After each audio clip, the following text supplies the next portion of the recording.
Summer Watch, mga paghahanda laban sa mga sakit ngayong tag-araw. Umiwas sa heat stroke, huwag magbabad sa init ng araw. Uminom ng maraming tubig. Iwasan ang pag-inom ng sobrang kape, soft drinks o alak. Magdala ng payong kung lalabas at magsuot ng mga panangga sa init at preskong damit.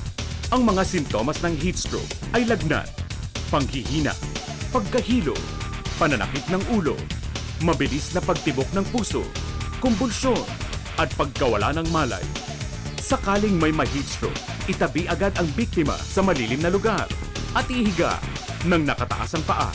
Luwagan ang kasuotan. Lagyan ng ice pack ang mga kritikal na bahagi ng katawan at matapos ng paunang lunas ay dalhin agad sa ospital. Tandaan, ngayong panahon ng sakit at taginit, huwag malito. Dapat laging listo.